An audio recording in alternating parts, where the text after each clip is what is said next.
Saya pernah bertemu dengan seorang mahasiswa sejarah di sebuah kampus ternama di Kota Bandung, di Jawa Barat.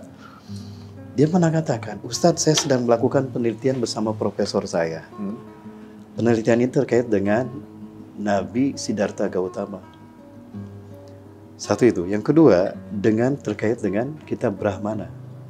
Di dalam kitab Brahmana, ada sesuatu yang manuskrip yang tulisannya itu mengarah kepada akan munculnya cahaya dari timur, dan dialah yang akan menerangi dunia, membawa kepada kedamaian dunia di muka bumi yang mengembalikan manusia pada makom kemanusiaannya. Mirip dong. Nah, yang kedua, Siddhartha Gautama ini ya adalah nabi yang terkait memang dengan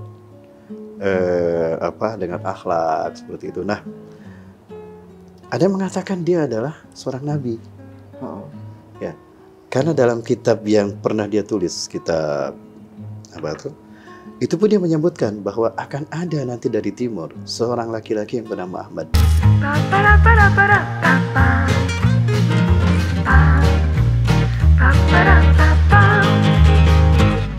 Zulkarnain, kenapa disebut Zulkarnain? Karena dia punya dua tanduk. Satu tanduk Kornun, dua tanduk Kornain. Maka disebut Zulkarnain. Kenapa? Dia raja Mesir yang stylishnya pelontos, botak, tapi ada kepang dua. Itu seperti tanduk. Zulkarnain. Itu yang disebut dengan Viking. Tanduk itu korn ya? Kornun itu bahasa Arab. Zulkarnain, dua tanduk. Nama aslinya bukan Zulkarnain, tapi Amnikhatep. Masa bareng nama bahasa Inggris ya? Korn juga ya? Horen.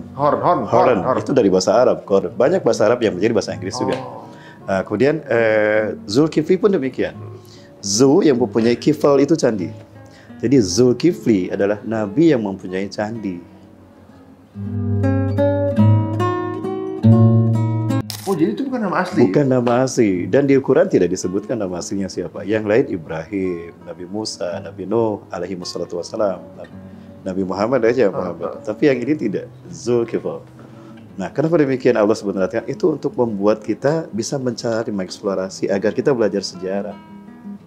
Zulkifl maksudnya pemilik temple? Candi, yang mempunyai temple, candi, temple, haikal, pemilik temple. Tapi kalau haikal punya. Nah,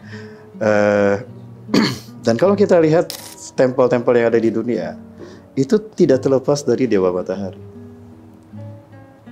Apa karena tempel-tempel itu sebetulnya, tempel itu dibangun untuk membuat manusia dekat kepada Sang Pemberi Kehidupan. Dan pemberi kehidupan itu menurut filosofi manusia zaman dulu, ancient Egypt itu adalah matahari. Mereka percayanya Tuhan adalah matahari.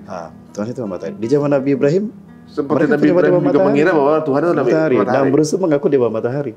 Karena memang benda yang paling ibaratnya mungkin kalau dibandingkan dengan benda-benda lain gitu, yang punya efek langsung pada kehidupan itu matahari.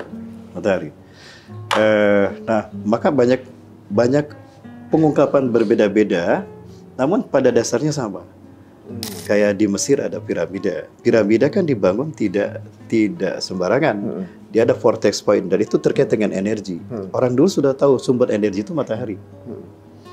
Maka muncullah yang namanya piramida di Mesir, zigurat di Meksiko, ya, di suku Maya, suku Inca di Brazil, suku Maya Amerika Latin. Di Asia itu candi. Di Asia itu candi. Nah, maka Nabi Zulkifli ini tidak banyak disebutkan. Kemungkinan besar, ini ada ahli-ahli yang menyebutkan kemungkinan besar dia adalah nabi yang berdakwah di Asia.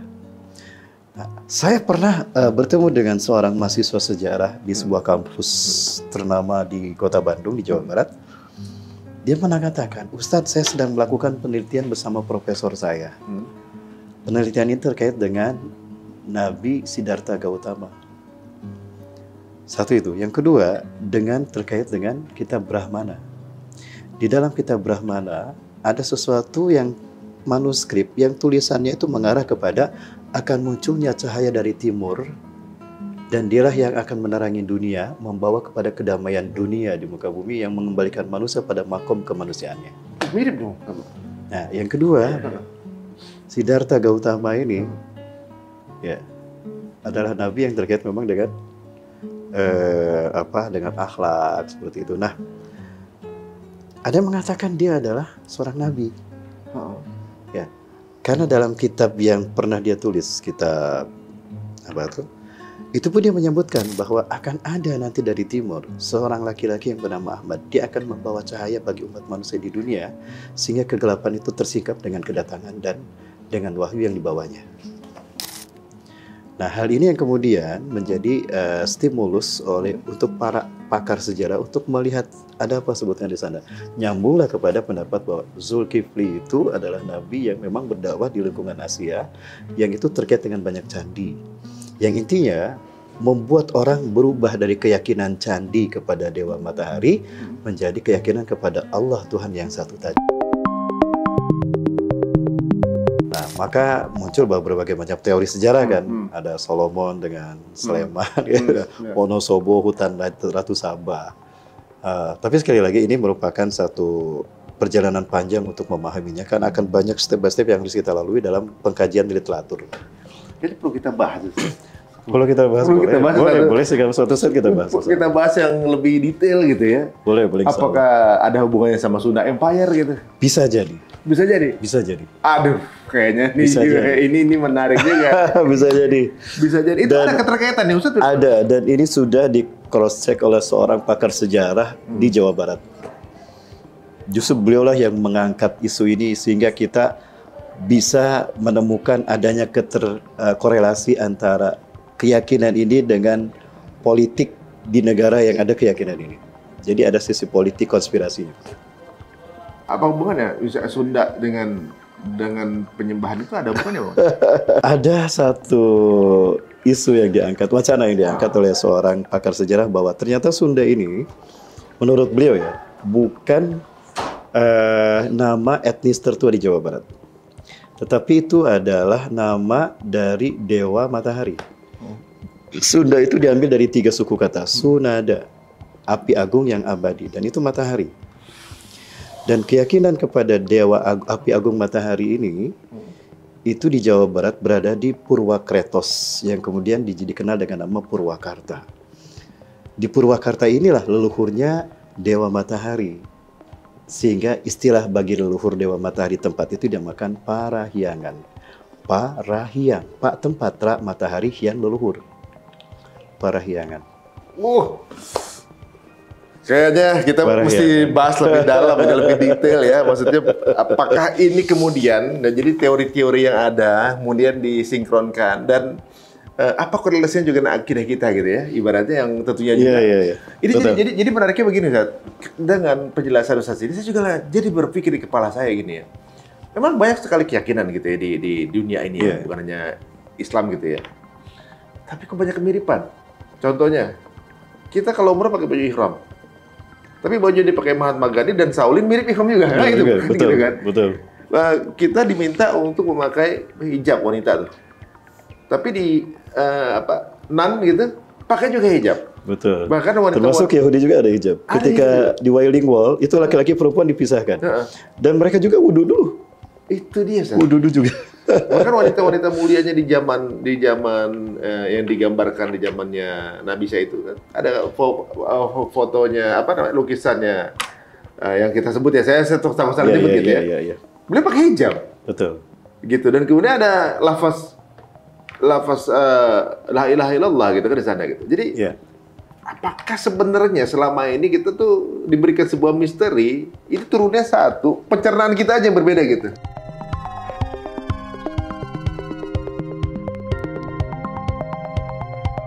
Mending ya kalau ada nabi, sehingga kebenaran itu bisa diperlihatkan seterang mungkin.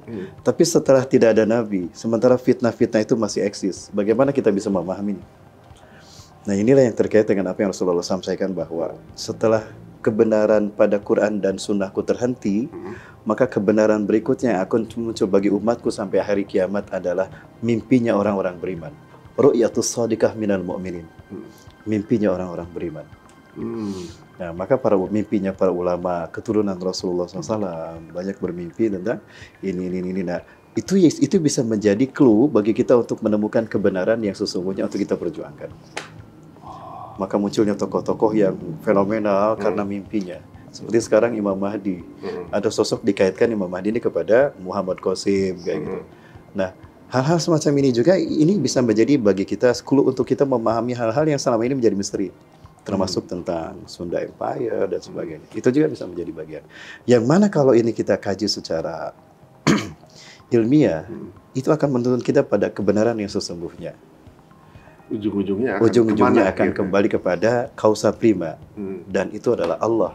Allah adalah I am. Pada akhirnya akan kepada Allah. Dan inilah hidayah yang Allah berikan bagi orang yang konsekuen dengan hati nuraninya, dengan akal sehatnya, dan dia berharap ingin menemukan kebenaran yang sesungguhnya. Dan itu janji Allah. Man jahada fina lanahdiyannahum subulana. Siapa yang sungguh-sungguh tentang kami, di jalan kami, mencari kami, akan kami tunjukkan jalan menuju kepada kami, kata Allah. Seperti itu. Waduh, sebenarnya memang kita sebagai umat muslim jangan berhenti untuk mencari, maksudnya mencari tahu ya. Walaupun sifatnya orang muslim itu samina wa ta'na. Iya. Yang dikasih tahu ya kita dengerin, kita ikutin aja gitu. Tapi jangan sampai kita jadi berhenti mencari tahu. Misalnya Ustaz ya. Iya, misalnya gini, kita nggak boleh makan babi. Kita nurut aja nggak boleh makan babi gitu kan. Betul. Tapi kan orang di luar Islam ngerasa, kenapa nggak boleh makan babi? Diteliti sama dia. Tapi dapat ilmu pengetahuan lain mereka kan, ternyata memang banyak mudaratnya, ada cacingnya segala macam, ujungnya apa? Iya benar nggak boleh makan babi. Maksudnya kesimpulan akhir udah dikasih tahu. Nah, maksudnya kesimpulan akhir dikasih tahu.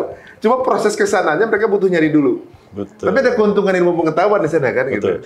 Begitulah proses untuk lahirnya sebuah keyakinan akan kebenaran. Harus ada step by step kan. Yang pada akhirnya, oh iya benar. Nah itu lebih mudah untuk menjadi kuatnya keyakinan. Ketimbang sudah ditahu, kenapa ini, ya udah keyakinannya susah. Tapi justru dengan pencarian itu akan menjadi sebuah keyakinan. Begitulah cara Allah menuntun kita untuk mendapatkan hidayah. Ada hal lain yang kenapa babi diharamkan Allah, bukan hanya karena ada madorot seperti ada cacing pita, ada parasitnya, bukan. Apa itu? Konstruksi polipeptida DNA babi sama dengan DNA manusia. Memakan daging manusia haram. Babi.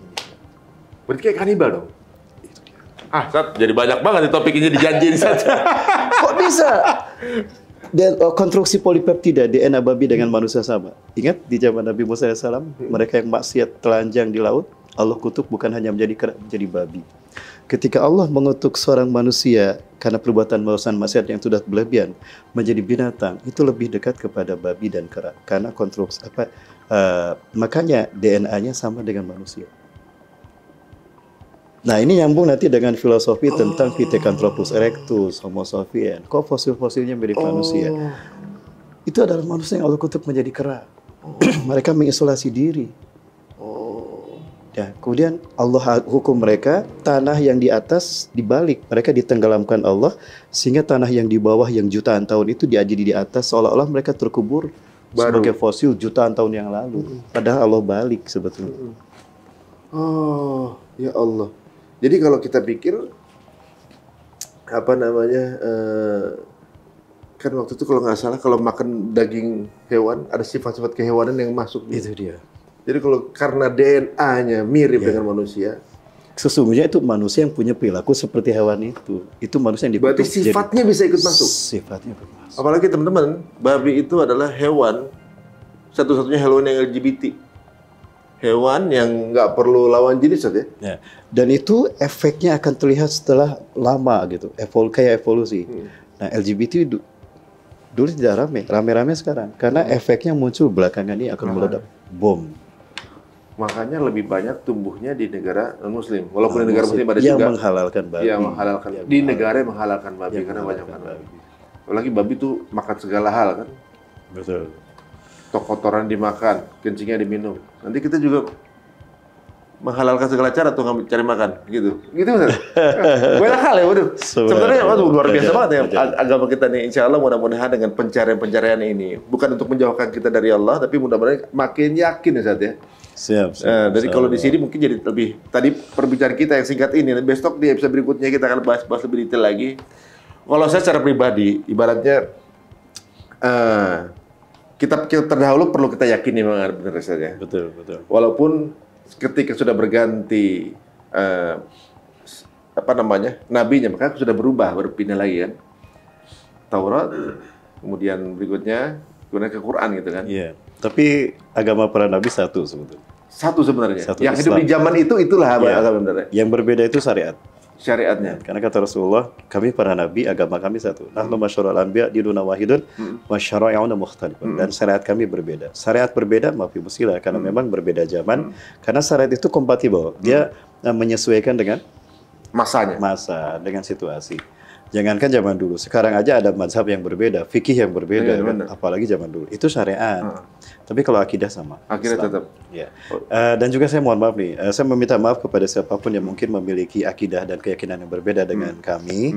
Ketika sedikit kami menginjami itu, bukan berarti kami mendiskreditkan, tidak. Tapi ini merupakan bagian yang memang di dalam Islam kami harus membahas itu, tanpa dengan maksud ingin kita mendiskreditkan keyakinan lainnya. Tidak, sama sekali kami minta maaf. Iya. Termasuk juga kepada budaya dan budaya keyakinan tentang etnis dan sebagainya. Kami juga ini hanya merupakan sebuah stimulus bagi kita untuk kita lebih banyak belajar, cari tahu ya. Karena suatu saat ini akan menjadi sebuah manfaat yang mungkin akan membuat kita bersatu dalam sebuah kebenaran yang sesungguhnya. Amin. Itu yang kita harapkan. Tapi Ustaz, kalau ada yang ingin diskusi sama Ustaz gitu? Boleh, silakan. Mau ya? Silakan. Saya terbuka sekali, saya terbuka. Dengan senang hati insya Allah. Waduh, kalau gitu ibaratnya kalau kita punya handphone, guys, kita pasti pengen pakai yang firmware terakhir nih, update terakhir. Sama seperti zaman ini, yang paling update terakhir diturunkan Allah. Ini adalah yang paling cocok insya Allah. Betul, insya Allah. Pasti insya Allah. Dan itu menjadi inspirasi besar bagi para ilmuwan yang pada akhirnya mereka menemukan keyakinan yang sesungguhnya. Masya Allah. Bismillah, mudah-mudahan memberikan banyak hidayah. Siap insya Allah. Dan amin, jangan kapok untuk kita undang lagi, Zat. Ini bukan hanya yang nonton kita, saya Sama-sama juga penasaran. tiap Boleh. Benar ya, tapi mohon maaf kalau sebetulnya saya tidak banyak kekurangan ya. Siapapun banyak kekurangan. Tapi saya senang bisa berbagi insya Allah. Ya, Dengan senang hati saya senang ini sekali justru membuka satu menyentil lah ibaratnya. Kita jadi kepengen tahu inilah yang mungkin nanti siapa tahu ada yang nonton kita punya pengetahuan yang lebih, kemudian mencari lebih dalam, betul, menyempurnakan apa yang sudah kemudian yang benar ini misalnya gini betul. akan lebih kasanahnya lebih luas lagi gitu ya. Itulah pentingnya kita bersatu berjamaah ya. Bismillah, mudah-mudahan saling menguatkan. Jazakallah khairan Ustaz. Amin wa iyyakum, Allah yubarik fik, hayakumullah. Dimudahkan lagi langkahnya ke sini. Sama-sama, Mas Ri juga sama-sama dimudahkan dan kita dilindungi Allah semua ya. Amin ya rabbal alamin. Terima kasih teman-teman semuanya. Jika dirasa menarik dan juga bermanfaat, monggo silakan di-share sebanyak-banyaknya dan tulis di kolom komen kita kira-kira ada ide apa yang teman-teman mau tanyakan, seperti halnya tadi mengenai Nabi Zulkifli ya gitu. Itu kan pertanyaan dari teman-teman semua. Kalian pengen tahu apa? Dan nanti kita akan coba menghubungi beliau lagi untuk datang ke sini, kira-kira menjawab keingintahuan teman-teman semuanya. Dan itu sesuai dengan yang kita mau, Ustaz ya. Betul. Insya Allah luar biasa. Kita tutup dengan subhanakallahumma wa bihamdika. Alhamdulillah. Assalamualaikum warahmatullahi wabarakatuh.